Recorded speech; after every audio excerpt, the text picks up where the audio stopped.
우리 2교시 해봅시다. 잘 쉬었을 거라고 생각하고요.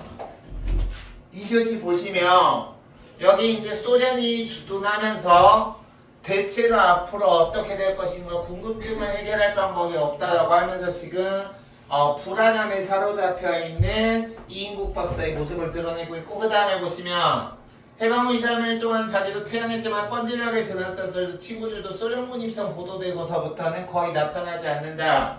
그렇다고 해서 여기 지금 보면 밤이 익숙해서야 중학교와 국민학교를 다니는 아들딸이 구경이 난 것처럼 여기서 지금 아들딸도 되게 지금 아빠 눈치를 못 보죠. 아빠는 지금 친위행적에서 들킬까봐 지금 간이 콩알만 해져 있는데 아직 아무것도 모르니까 소련군이 오는 거를 굉장한 구경이라고 하면서 지금 아빠 눈치를 못 보고 있어. 그래서 여기 보면 그 자식들은 아빠의 심중을 아랑곳 없다는 듯이 소련군 왔다고 지금 구경거리 생겼다고 좋아하고 있어. 그렇다고 해서 이인국 박사가 가족들한테 나 이렇게 친일했다라고 자신의 그 어떤 치부를 드러낼 수거나 화낼 수는 없으니까 참다 못해 일어나서 혼자 다다미방에서 뒹굴었다. 즉 여기서는 이 부분 별표 치시고, 상황을 인식하는 가족의 태도가 자신과는 달라 답답하고 앞으로의 상황이 하나도 예측할 수 있는 게 없으니까 초조한 거죠. 됐어요? 그래서 그 다음에 앞니는 객체로 어떻게 될 것인지 알 수 없는 파도가 가로놓여 있는 것 같았다. 풀어낼 수 있는 실마리가 전혀 더듬어지지 않는 뒤엉클어진 상념, 즉 생각이 하나로 정리된 게 아니라 그게 뒤엉클어졌대. 즉 무엇을 어떻게 해야 될지 몰라서 혼란스러운 상황이다. 됐어요? 그래도 이인국 박사는 꺼지려는 직불을 불러일으키는 신념으로, 여기서 밑줄 치세요. 꺼지려는 직불을 불어일으키는 심정. 너희들 지푸라기라도 잡는 심정이라는 표현 들어봤어요? 딱 그거예요. 지푸라기라도 잡는 심정. 이 기대로 막연히 한 가닥의 기대는 포기하지 않았다. 아직 기대를 버리지 않은 거야. 근데 여기서 읽는 우리 독자로 하여금 빡치게 하는 거 뭐냐면, 이 와중에도 지난 일에 대한 뉘우침이나 가책 같은 건 없어.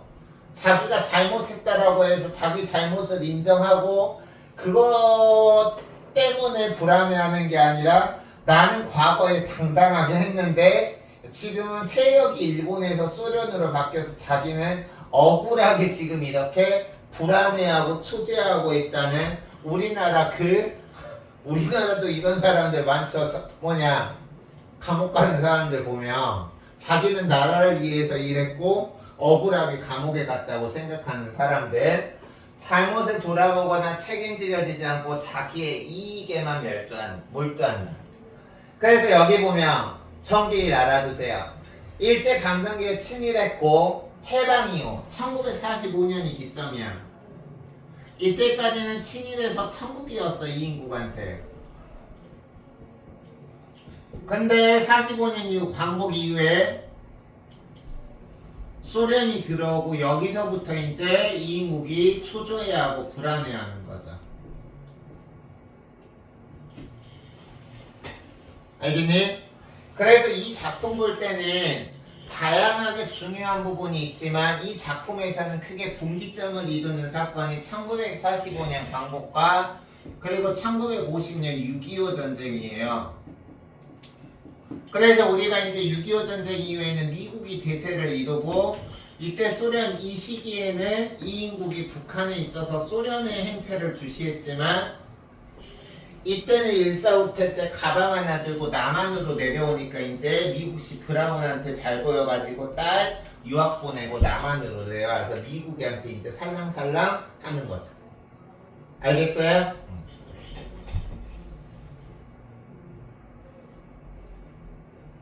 다음 정계 2.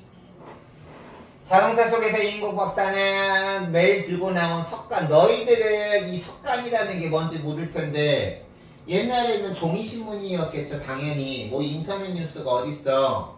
그러면 우리가 아침에 하루에 신문이 2번 나왔어요. 아침에 발행되는 신문은 조간신문이라고 하고 저녁에 발행되는 신문은 석간신문이라 그랬어. 그래서 선생님 아직도 기억나. 선생님이 어렸을 때는 선생님이 응원하는 팀이 거의 매해 우승하기도 했고 1년 걸려서 우승하기도 했고 가장 마지막 우승이 작년이에요. 근데 올해 그 선수들을 갖다가 감독이 이상하게 써서 올해 지금 9등까지 내려갈 수도 있어서 나 야구 안 봐요 올해는. 그래서 여기 지금 왜 석관이 얘기했냐면 그때는 매일매일 선생님이 스포츠 신문 사가지고요 내가 응원하는 팀 막 그 신문에 대문짝만은 오려가지고 막 스크랩 해두고 그랬었어. 그때 석간신문에 펼쳤다. 일면의 제목을 대강 훑고 난 그는 신문을 뒤집어 3면으로 늘어 옮겼는데 어머나 여기서 우리가 중요한 사건이 하나 나옵니다. 북한 소련 유학생 서독으로 탈출. 여기서 북한 출신 소련 유학생은 누구예요? 이인국 아들이죠. 이제 소련군 주둔 시기에는 이인국은 기회주의적으로 이제 친일해서 소련으로 발을 넘겨서 소련한테 잘 보여서 아들을 유학으로 보냈는데 지금 아들이 서독으로 탈출했다고 해서 아들의 생사 소련으로 유학 간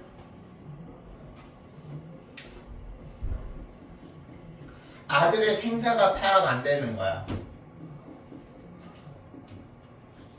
그래서 이 지금 기사가 이인국의 아들의 일을 회상하게 되는 계기로 이 소설을 현재와 과거를 오갔는데 여기서 중요한 거는 뭐냐면 과거 장면이 가장 옛날 과거부터 현재로 거슬러 올라가는 게 아니라 우리 아까 앞부분 줄거리에서 발단 시작했잖아. 거기서 과거 얘기가 있는 시간이 연속적으로 이어지는 게 아니라 주요 사건을 그냥 조각적으로 일정한 시간 순서 없이 알겠어? 일정한 시간 순서 없이 배열하는 형태를 가지고 있습니다. 알겠죠? 그래서 여기 보면 회상하게 되는 계기가 있는데 이러한 외양을 통해서 지금 아들이 소련간 유학에 가기 생사가 파악이 안 된다는 소식을 보고 이인국 박사가 처음에는 눈을 부릅떴다. 됐습니까? 그의 시각은 활자 속으로 치고 머릿속에는 아들의 환상이 뒤엉켜 있었다. 별표. 아들을 모스크바로 유학시킨 것은 자기의 억지 때문인 것 같았다. 이걸 통해서 볼 때 광복 이후에 소련군이 주도하고 나서 처음에는 이인국 박사가 친일 행적이 드러날 것 같아서 불안했지만 나중에 어떤 계기를 통해서 아예 소련 쪽으로 방향을 바꿔버립니다. 알겠어요? 그래서 아예 소련 쪽으로 방향을 바꿔버리고 그렇게 바꾸게 된 계기가 그 춘석이한테 잡혀서 감옥 생활을 하다가 어떻게든 빠져나와야 되겠는데 그 감옥 생활에서 그 소련에 무슨 풀이 있었는데 이 소설에서 어떤 소련 장군 하나 만나잖아. 그래서 그 소련 장군 목숨 걸고 고쳐줘서 그 소련 장군이나 누구한테 잘 보여가지고 이제 아들 유학으로 보내고 이제 친일이 아니라 친수주의자가 되는 거잖아. 알겠어? 그래서 여기 지금 보면 출신 계급 성분 어디 하나 부합될 조건이 있었단 말인가? 없다는 거야. 즉 아들이 소련으로 유학을 가기에는 조건이 좋지 않아. 일단 친일 출신이고 러시아 하나도 모르고 그럼에도 불구하고 아들을 모스크바로 유학을 시켰다라는 건 우리가 간접적으로 추론할 수 있는 내용이 이거 별표. 이인국의 뛰어난 처세술. 좋게 말하면 뛰어난 처세술이고 나쁘게 말하면 치밀한 기회주의자잖아. 좋게 말하면 뛰어난 처세술, 나쁘게 말하면 치밀한 기회주의자. 그래서 6번째 줄 이인국 박사는 그때나 지금이나 자신의 처세 방법 즉 남 따위는 전혀 아웃 오브 안중이야. 나라의 어떤 안정이나 사회의 발전은 아웃 오브 안중이고 상황에 맞게 자기에 따른 기회주의적인 처세 방법에 대해서 신뢰를 가지고 있어서 8번째 줄한테 이제 이거 지금 아들 유학 보내기 전 얘기죠. 아들아 너 이제 일본어는 됐으니 누워 러시아 공부를 열심히 해라라고 하니까 갑자기 아들이 뜬금없이 이렇게 얘기하니까 왜요? 라고 하면서 11번째 줄 야 원시가 별 수 없다. 외정 친일 일제시대 때는 일본말을 자해라 출세했고 지금은 소련이 대세니 노어가 대세니까 밑줄 치세요. 고기가 물을 떠나서 살 수 없는 바에야 그 물속에서 살 방도를 분리해야지. 밑줄 우리가 곡인 거야. 2인국 우리가 2인국 가족이 곡인 거야. 그리고 우리 소련식인 거야. 우리가 소련 지배 세력을 살 수 없다면 그 소련 속에서 살 방도를 궁리해야 된다. 즉 이러려면 러시아 말을 공부해야 된다. 알겠어? 그래서 여기서 노서와 말은 러시아 말 꾸준히 해라. 그래서 아들도 피는 못 속인다고 기회주의적인 면모가 살짝 있어. 아버지 말에 자극을 받아서 그 다음 보면 15번째 줄 내 나이로도 뜨내기 러시아 회화 간단한 회화는 할 수 있는데 새파란 아들한테 니들 나이에서는 러시아 왜 못하냐라고 하니까 아들도 아빠한테 동의하면서 이제 동의하고 있고 20번째 줄 봅시다. 어디 코 큰 놈 소련 놈이라고 별것 있겠니? 일본 놈하고 똑같이 지들 말 잘해줘서 통하면 자기들을 좋게 보겠지. 철저한 기회주의적인 면모가 드러나 있죠. 됐어요? 그럼 여기 오른쪽 부분 한번 봅시다. 그 무슨 프가 스텐코프였다.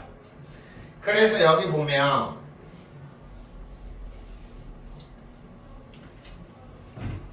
인물 속에 보면 아까 이제 춘석이나 이인국이나 아내 얘기는 했고요.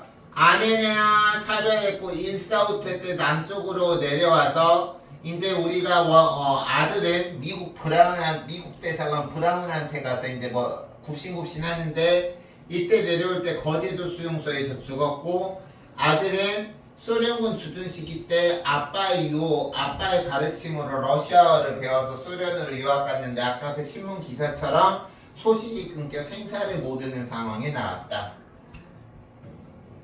그리고 이제 여기서 아들의 소련 유학에 대해서 이인국과 아내의 생각 비교를 통해서 우리가 상대적으로 이인국이 얼마나 더 악랄한 사람인지를 알 수 있어요. 똑같은 아들의 아빠이자 엄마인데 아빠는 아들이 러시아로 유학 가는 거 조용해. 찬성해. 왜 갑자기 찬성이란 말이 안 나오냐? 친수 세력 아래에서 출세하려면 그들과 친해야 되기 때문에 성공하고 아내는 선생님이 이런 것 때문에 선생님도 남자지만 부성애보다 모성애를 선생님은 더 인정해요. 진심으로 자식을 위하는 사람은 아빠보다는 엄마야. 물론 아빠의 부성애도 크지만 그래서 여기서 아내를 보면 아들이 외국에서 고생하려고 하고 굳이 출세하려다가 자기 남편처럼 친일행적했다가 위기에 빠진 것처럼 위기에 빠질 수도 있다고 생각해서 평범한 삶을 살기를 추구하는 사람이 아내입니다. 아내는 아들이 평범한 삶을 살기를 추구합니다.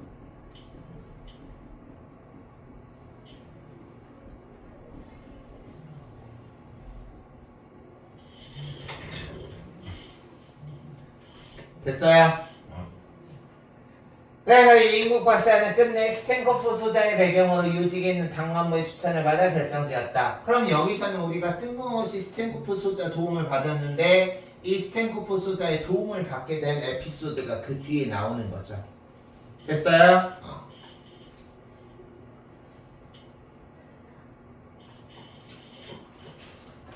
여보, 고통으로 삽시다. 아내는 아들이 남편처럼 살지 않고 그냥 평범하게 살기를 바래. 거저 편하지 않게 사는 것이 이런 세상에선 편안할 것 같아요. 당시 친일행적하다가 겨우 고비 면했는데 아들까지 그 높이 드는 복판, 하이리스크 하이리턴이죠. 그래 안 그래? 하이리스크 하이리턴을 휘모아라 들으면 어쩌려고 하면서 반대하는 거야. 그래서 여기서 대답이 이렇게 나와 있죠. 하이리스크 하이리턴 하기를 하는 거를 아내는 부정하고 좀 이렇게 편안하고 소박하고 행복하게 살기를 바라고 이인국은 아들도 자기처럼 그 시대에 맞게 기회주의적으로 하이리스크 하이리턴이라 할지라도 도박을 통해서 출세하기를 바라는 거죠.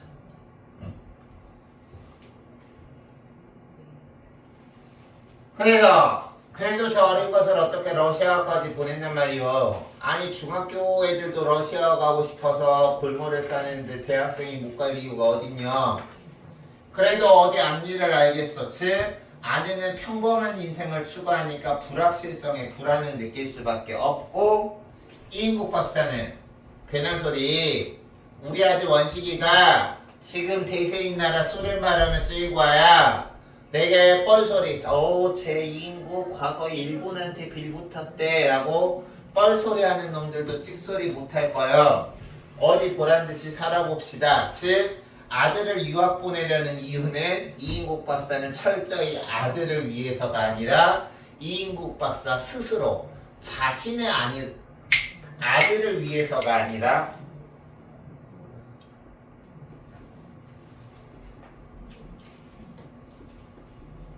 자신의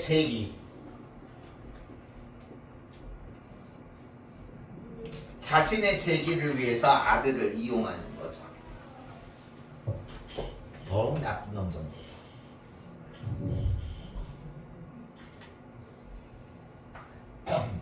그래서 우리가 이 작품을 통해서 반면교사로 이인국처럼 살지 말아야지라는 깨달음을 얻는 것도 이번 시험에서 잘 보는 거 못지않게 기말에서 잘 보는 거 못지않게 중요하다라고 생각해요.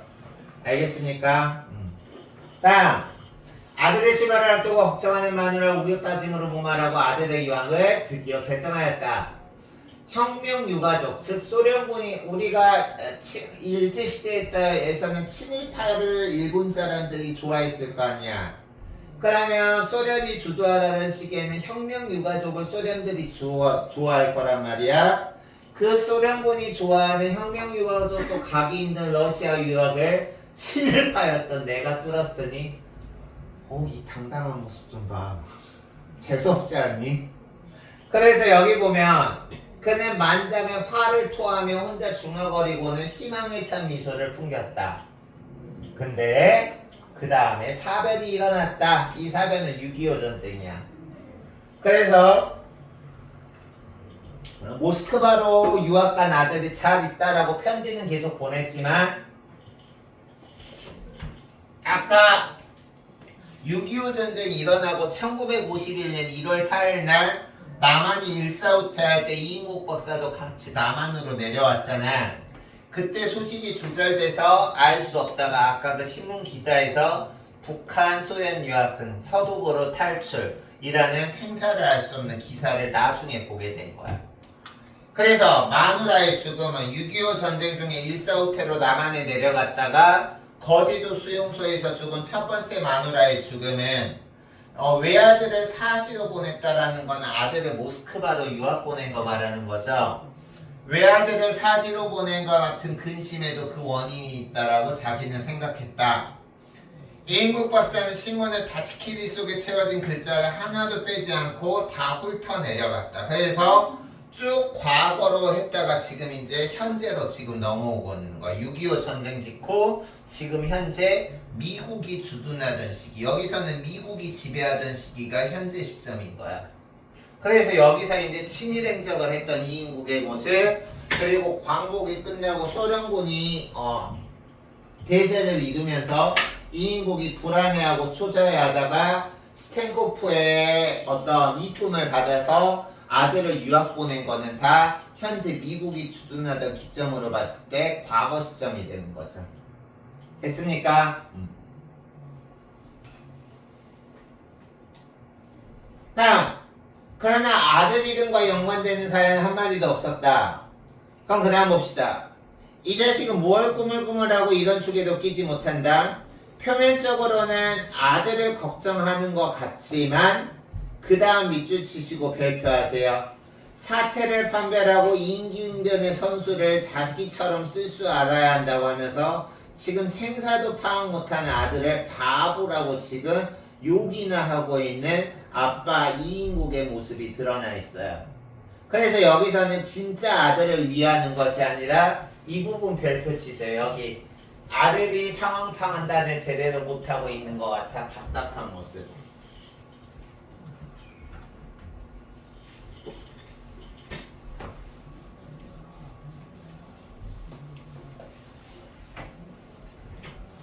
됐습니까? 다음, 개천에서 용난다라는 말 들어봤지? 즉 흙수저 집안 아이가 열심히 노력해서 금수저가 되는 걸 개천에서 용난다라고 하는데 개천에서 용난다는데 이건 오히려 아비보다 못한다라면서 자식을 진심으로 위하는 게 아니라 자식을 자신의 출세 수단으로 여기는 이인국의 모습이 나타나 있죠.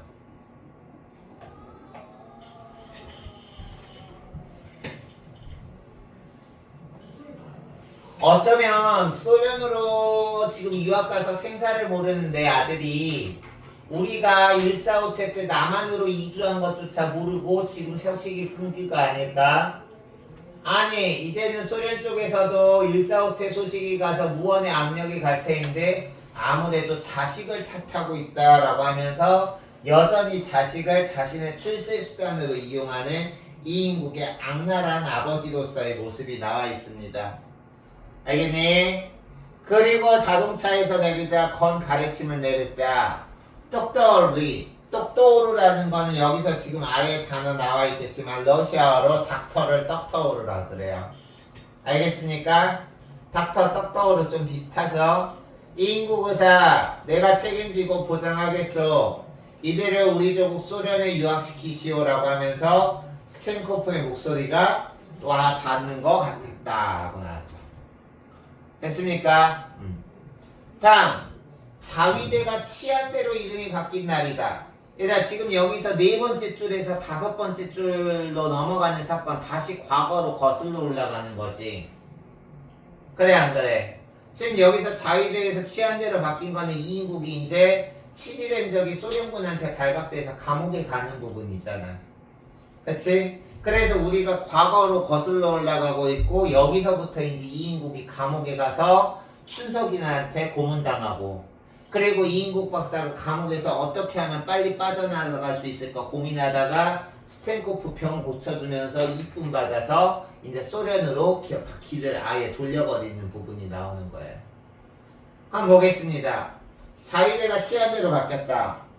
이인국 박사는 치안대에 연행되었다. 여기서 치안대는 민족 독립운동을 하는 부대라고 생각하시면 돼.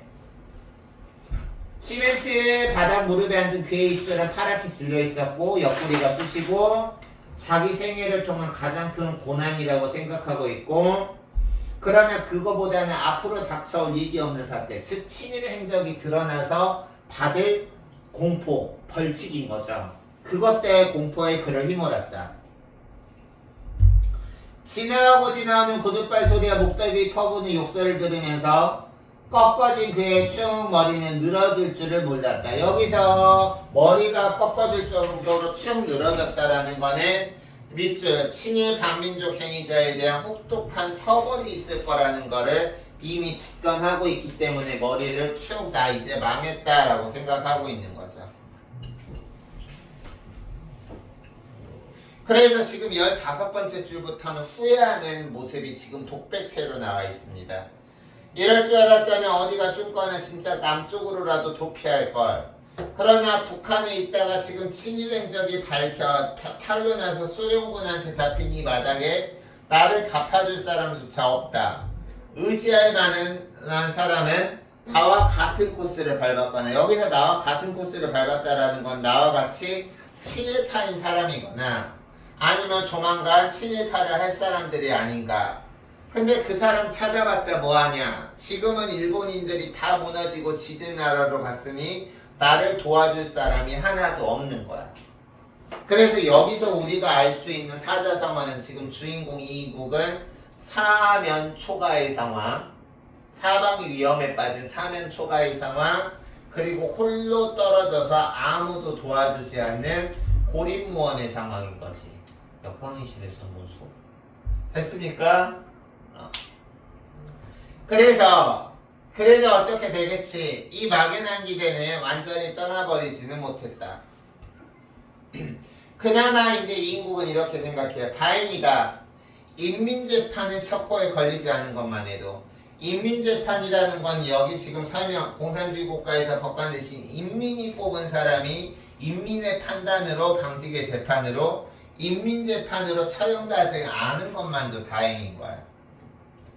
그래서 만약에 내가 인민재판에 걸렸으면 즉시 내가 사형을 당했을 수도 있다는 소문도 떠돈다. 다음, 사흘의 여유만 있었더라면 내가 남한으로 도망갔을지도 모른다. 다 운명이다. 그래도 무슨 수가 있겠지. 여전히 지금 자기가 치밀한 행적에 대해서는 일말의 양심의 가책도 없이 어떻게 하면 지금 이 난국을 타개할지 자신의 이익만 생각하는 기회주의적인 모습이 나타나 있어요. 그러자 여기서 지금 보면 이거 아마 춘석이가 이인국에게 하는 말이겠죠. 쪽발이 끈아풀 새끼야 하면서 여기는 안 나와 있지만 춘석이가 하는 말이라는 건 우리가 알 수 있을 거야. 그때 춘석이가 이제 사상법 민주 독립운동하다가 죽기 일보 직전 응급실에 갔는데 돈 안 될까봐, 그리고 자기가 모범 친일 시민인데 민족 독립운동한 사람은 고쳐줄 수 없어서 춘석이 입원 거절시켜서 지금 복수심에 물탄 춘석이가 드디어 이제 원수는 외나무 다리에서 만난 상황입니다. 알겠습니까? 내가 춘석이면은 이인국을 어떻게 하냐면 그냥 사뿐히 들여밟아줄 것 같아. 욕 안 하고 사뿐히 들여밟아줄 것 같아. 만났구나, 반가워, 엎드려. 선생님의 가녀린 팔도 너를 그냥 사뿐히 팔뚝을 분질러 줄게 라고 하면서 그랬습니다. 그래서 그 다음 페이지 보면 때도 묻지 않은 일본 경사 공복에 완장을 싼 젊은이 동그라미 치시고 춘석이죠. 그래서 이인국 박사는 나 이제 망했다 안 거죠. 그래서 세 번째 줄에 모든 사태가 짐작됐다. 이제는 중명모나 그는 입속으로 내버렸다. 이외는 밑발이야. 다시 말해서 우리 좀 약간 밑줄에 딱가리라는 말 쓰잖아. 그래서 그런 어떤 속어를 쓰면서 이 개새끼야 라고 하니까 이 새끼 어디 죽어봐라. 이제 춘석이가 복수를 하는 거죠. 됐어요? 그럼 여기서 이때 이인국은 무슨 생각을 했을까? 예시다가 미리 남한으로 안 도망간 거 당연히 후회하고, 그리고 이인국 박사는 여전히 어떻게 되겠지 했으니까 희망을 가지고 있고, 너무 두려웠을 수도 있고, 아니면 춘석이가 물리적인 폭력을 가하니까 너무 아파서 생각이 없었을 수도 있고, 그렇지? 그래서 이제 그 다음에 그 폭력을 당해서 등골 척수에 충격을 받고 11번째 줄에 현기증을 일으키니까 13번째 줄에서 춘석이가 이인국한테 민족과 조국을 팔아먹은 이 개돼지 같은 놈아, 너는 총살이야 쪽살, 복수심에 가득 차서 얘기하고 있고요. 어렴풋이 꿈속에서처럼 들려왔다라는 거는 이 춘석이의 혹독한 문초에 정신을 잃었다. 됐습니까? 그 다음 여기 보세요.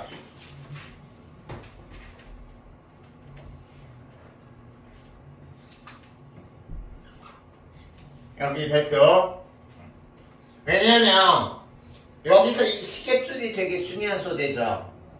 그래 안 그래? 왜냐면 노란 털이 엉성한 그 이인국의 손목이 안 돼요. 다시 잘못 말했어.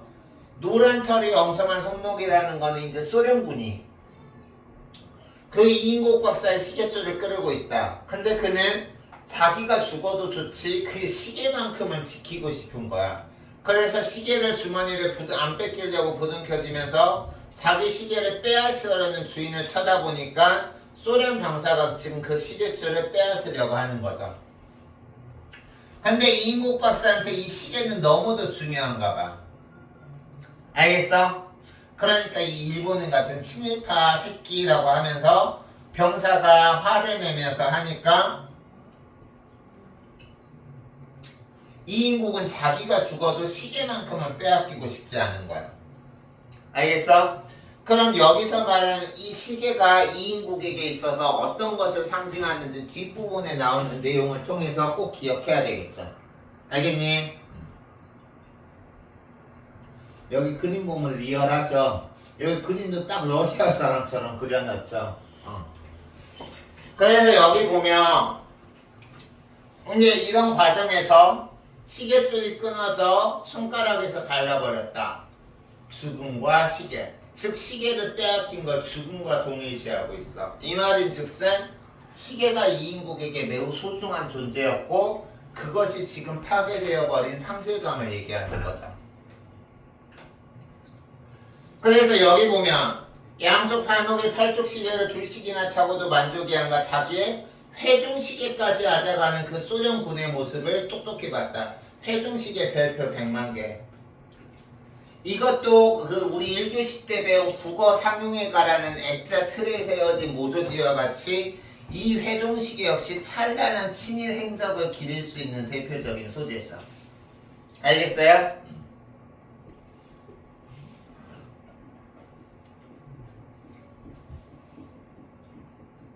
과거 친일은 이제 과거 시점이니까 찬란했던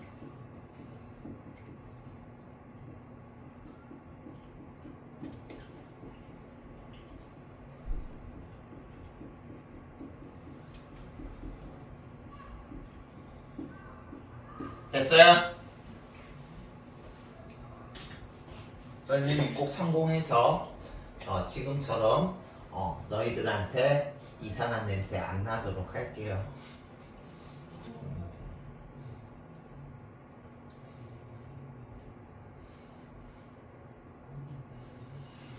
그래서 여기 지금 보시면 이제 여기서 보면 그러자 고참자와 신입자의 설명은 불명했다. 여기서 고참자와 신입자는 우리 과목세계 안에서도 영어 같은 데 보면 짬밥을 따라서 약간 서열이 있잖아. 그래서 여기 지금 보면 발포 보름이 지나는 사이에 매일 안쪽 똥통 제일 이제 신입이니까 자기가 점점 이제 과목생활 좀 했다고 좋은 자리로 승격되었다. 근데 하루 종일 많이 없었다. 범인 속에 있던 감방 밀정이 추가된 다음날부터 불평만을 틀어놓던 축들이 불려나가 반송장이 되어 들어왔다. 그래서 여기 지금 보면 이렇게 지금 아주 일촉즉발의 생사가 오고 가는 위험한 감옥의 분위기를 얘기하고 있고요. 23번째 줄 보겠습니다. 이인국 박사는 감옥에서 감옥 동료들한테 자기가 친일 행적하다가 감옥 들어왔다라는 거를 말하기도 싫었다. 왜? 굳이 자신의 치부나 불리한 상황을 남한테 드러내봤자 좋을 일 하나도 없죠. 그래서 여기 보면 그것도 싫었지만 예전에 고등계 형사에게서 실컷 얻어든 지식이 약이 돼서 입 다물고 있는 것이 가장 좋은 방법이라는 것을 알고 있었다. 자기가 불리할 때는 입 다물고 있는 게 가장 좋은 거라는 걸 알고 있었다. 그러면 이제 여기서부터 나오는 게 아까 우리 앞부분에서 물론 시간 순서로 보면 이게 먼저 일어난 일이고 이인국이 자식한테 노어 배우라고 권유한 게 나중에 일어난 일이죠. 그치? 그러면 이인국은 어떻게 노어를 할 수 있었냐? 이 감옥 생활하면서 배우기 시작한 거죠. 그래서 그는 전날 밤에 이제 감옥에 나간 학생이 던지고 간 러시아어 회화책을 첫 장부터 공부하고 있었다. 여기서 지금 순수한 목적으로 러시아어 공부했을까? 아니죠. 그래서 여기 보면 절망적인 상황에서도 기회주의적인 태도를 잃지 않고 막연하게나마 앞일을 준비하는 거야. 내가 일제시대 때 친일하면서 일본어 잘해서 잘 먹고 잘 살았으니 지금 소련군이 지배하는 시대 때 러시아어라도 배워두면 나중에 혹시 또 나한테 좋은 일 있지 않을까? 라는 막연한 방식으로 미래를 준비하고 있는 거야. 됐어요?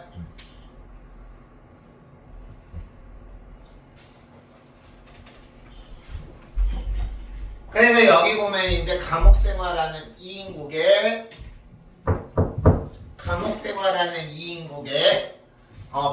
불안한 모습이 나타나 있고 노어책을 읽으면서도 그의 청각은 늘 깜빡 속의 이야기를 놓치지 않고 귀는 항상 주변 동태를 살피고 있었던 거야. 왜? 만약을 대비해서 러시아에 익히면서 어떻게 하면 내가 빠져나갈 수 있을까? 기회를 호시탐탐 노리는 거죠.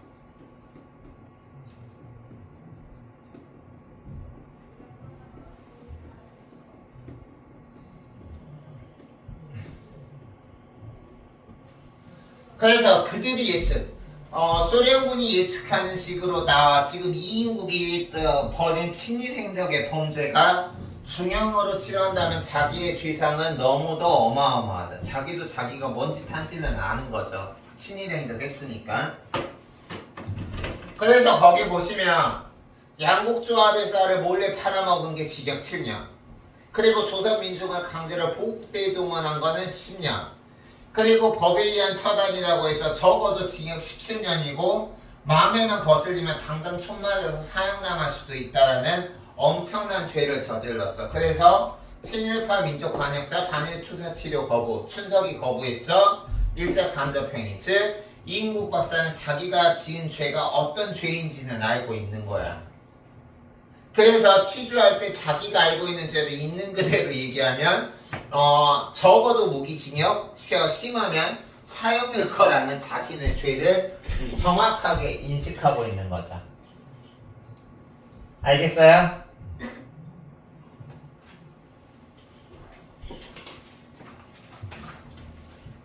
그는 방 안을 둘러보며 큰 숨을 내쉬었다. 처마 밑에 달라붙은 환기창에서 들이붓던 손수건만 길어졌다가 사라졌다. 여기까지 지금 보면 경치 묘사를 하고 있는데 다 지금 보면 이인국 박사의 암울한 모습과 일치하고 있어. 밖의 세계와 단절이라고 하면서. 그래서 여기 지금 보면 외과계의 원로 이인국 박사까지 소련군이 오니까 목구멍이 절망적인 상황을 지금 이렇게 얘기하고 있죠. 근데 여기서도 이인국 박사의 이 어떤 악랄한 사악한 면모는 사람은 고쳐 쓰는 거 아니라고? 이인국 박사의 악랄한 면모는 여기서도 나타나 있습니다. 보겠습니다. 자기의 죄가 얼마나 큰 죄인지는 알면서도 하는 말이 뭐냐면 그럼 나보고 어쩌라고. 시민지 백성이었는데 내가 그때 그렇게 하는 건 어쩔 수 없는 짓이었어. 자신의 죄를 합리화하는 거죠. 이 논리라면 조선 백성은 모두 다 친일파여야 될게. 그쵸? 그래서 여기 보면 날고 뛴데 소용이 있었느냐 말이야.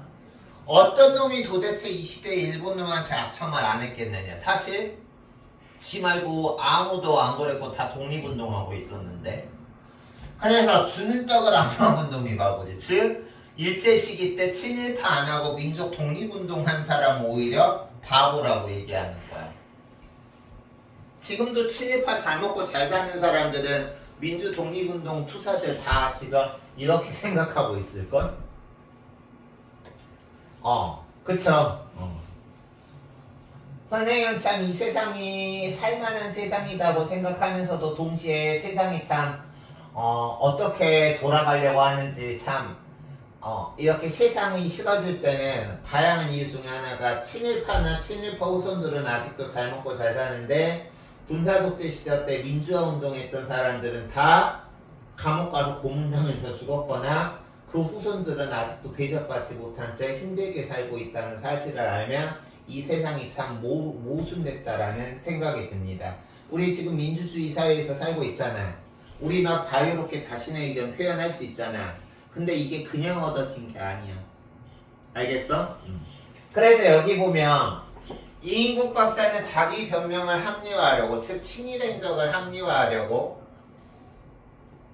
하면 그래도 좀 나아졌다. 거기다가 어제 최종 치료 장면에서 소련 고문관 스텐코프의 표정은 희망을 던져줬대. 이 희망이 뭔가 봅시다. 아마 스텐코프 소자라고 했지, 그 혹부리 장고. 이 혹을 고쳐줘서 이제 스텐코프의 눈에 든 거죠. 알겠어?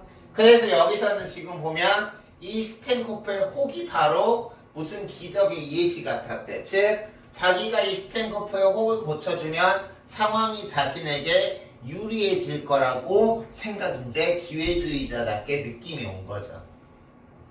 됐어요? 그래서 지금 정계 2에서는 38선 이북은 소련이 주둔해서 친일파를 처벌했고 이인국도 잡혀갔고 이 상황에서 노어를 공부하면서 상황을 살피다 자신에게 구원의 손길이 된 스텐코프 소자의 혹이 나타났고 여기서 새로운 상황, 이인국에게 긍정적인 상황으로 내용이 변모하는 거죠. 됐습니까? 그래서 여기 지금 보면 이인국 박사는 신음소리에 눈을 깼는데 깜깜한 밤에 누가 신음소리를 내서 눈을 보니까 새똥냄새가 코를 찌른다. 그래서 똥냄새라는 걸 알았는데 이렇게 똥을 아무데나 싼 누운 청년의 앓는 소리를 가만히 보니까 설상가 보다라고 지금 이 이인국 박사는 나름 자신만의 추론을 하고 있습니다. 그래서 그는 설청문을 이 지금 이렇게 설사에서 아무데나 똥 싸서 지금 아파가지고 쓰러져 있는 청년은 교화소원을 향해 고함 치르니까 지금 환자가 설사에서 이렇게 돼 있다라고 하니까 여기 봐봐. 드디어 기회가 찾아온 거야. 이인국 박사에게 기회가 등장한 거야. 왜? 이인국 박사는 의사잖아. 그러니까 이 환자 고쳐주면 자기한테 긍정적으로 상황이 오겠죠. 그래서 여기 보면 그는 그제서야 붉은 빛을 발견하고는 놀라 소리를 쳤다. 설사가 아니라 이인국 박사는 드디어 지금 이 환자가 심각한 병이라는 걸 알고 이질이라고 의사에서 나온 말을 질렀다. 지금은 이질이 전염병이 아니지만 이 당시는 엄청난 거였어. 그래서 여기 보면 자기한테도 옮을 수 있다라는 거란 깜깜 구성원들 다 놀라서 하니까 여기 봐봐.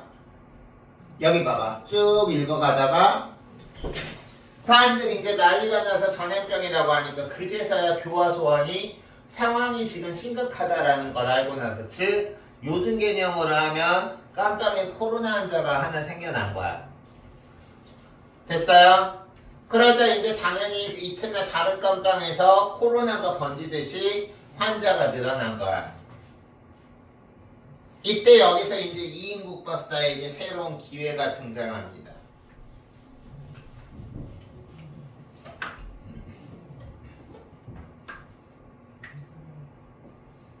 여기서 저녁 후 이인국 박사는 고문관실로 불려나가 동문은 앞으로 응급치료실에서 일하시오. 왜? 이인국 박사의 상황이 변하게 되는 데 기회가 등장한다고 선생님이 설명한 게 이 부분이죠. 그래서 여기서도 지금 보면 이인국이 독백할 때 이 무슨 마른 하늘의 날벼락 같은 기적이냐 의심한 거야. 하늘에서 내려주신 기회죠. 깜빵을 탈출할 수 있는. 그래서 여기 보면 이인국 박사는 기쁨을 감추며 억지로 글쎄 하늘이 무너져도 솟아나는 구멍은 있다니까 하면서 그 미칠 것 같은 기쁜 표정을 나타나지 않으려고 이를 악물었다. 됐습니까? 절정 봅시다. 죽어 넘어간 시체가 개치우듯 꾸려져 나가는 보고 이인국은 꼭 자기 일처럼 느껴졌다. 왜? 앞부분에서 소련 사람의 이 어떤 명령에 따라서 자기가 응급실로 가지 못하고 같이 깜빵에 있었다면 자기도 죽었을 거라고 생각했기 때문에. 그래서 여기서 자기 일같이 느껴졌다라는 거는 이인국 박사가 그 감옥 동료들을 걱정하는 게 아니라 자신의 안위만 생각하는 거야.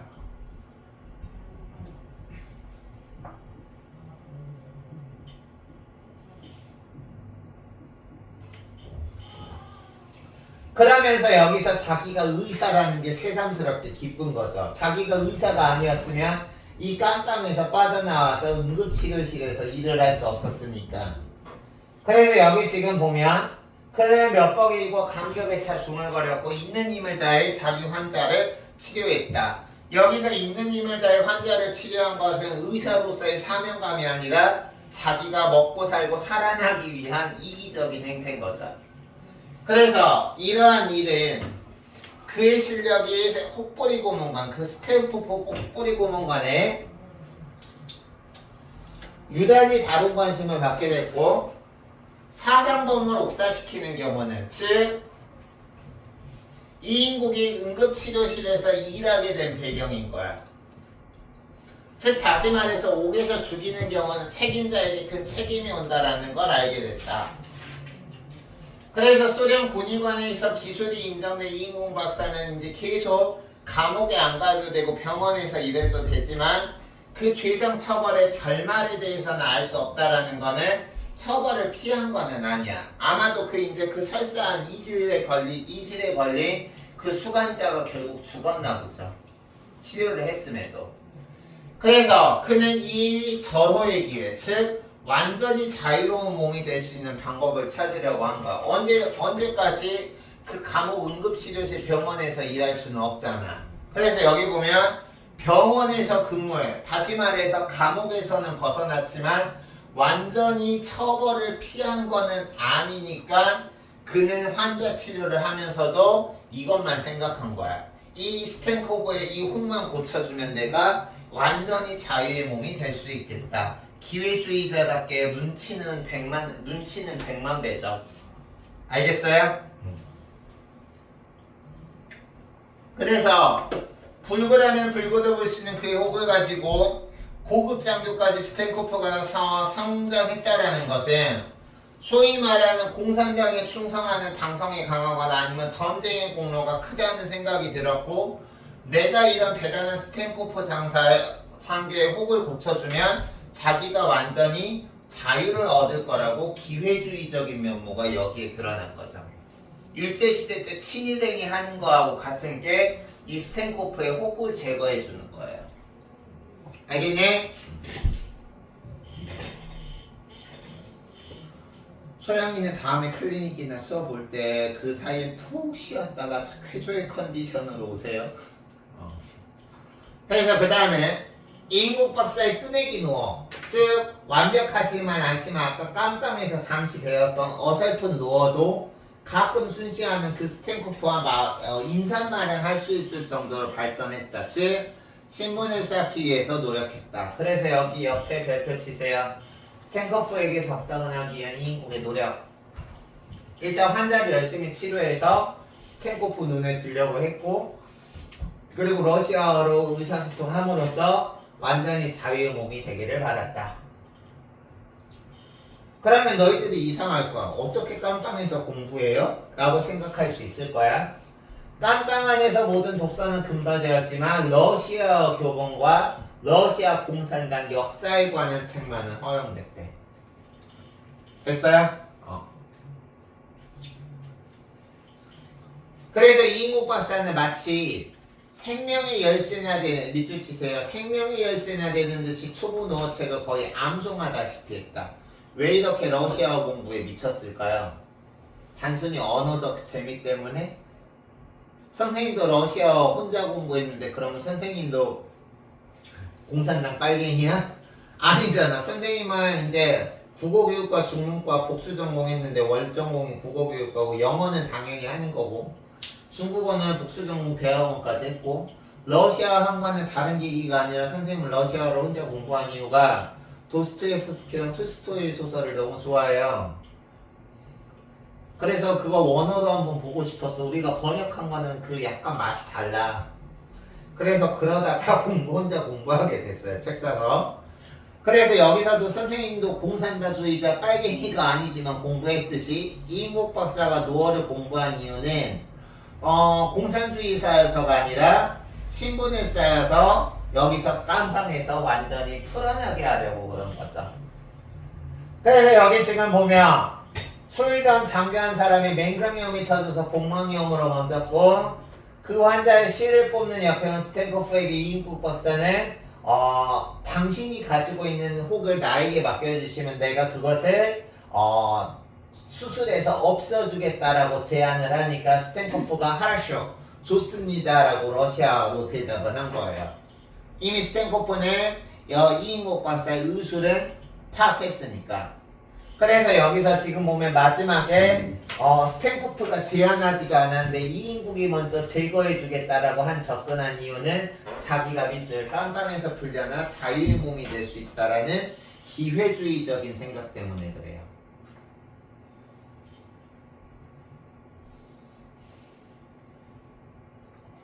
그래요.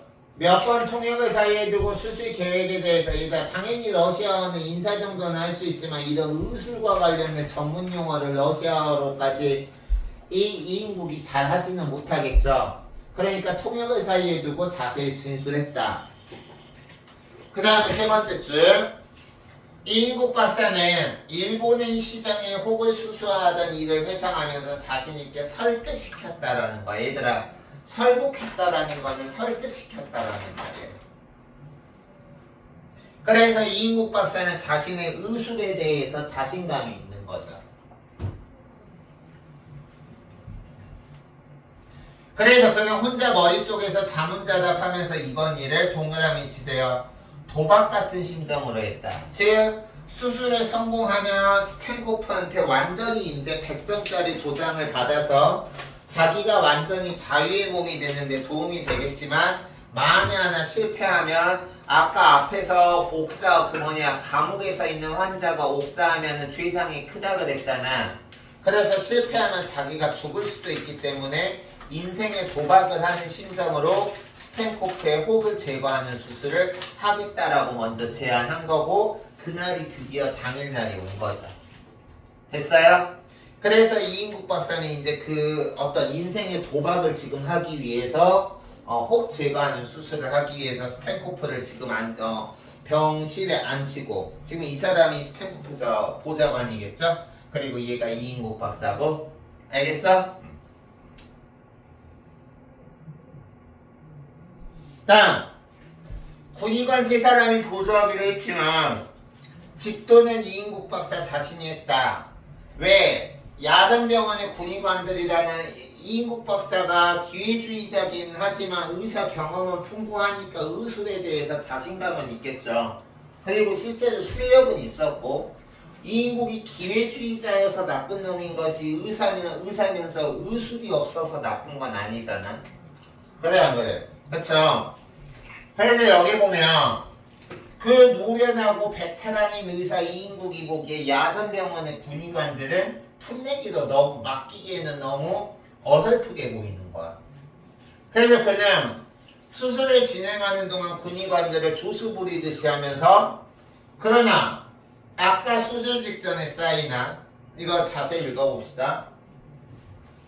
그러나 아까 수술 직전에 사인한 만약에 스탠코프 혹제거 수술 실패해서 스탠코프가 죽기라도 한다면 총사를 처한다는 의학서가 수술에 집중해야 하는 동일된 정신을 순간순간 흐려놓고 만다. 우리 뭔가 집중하려고 할 때 걱정되는 딴 생각하면 집중 안 되고 불안해지잖아.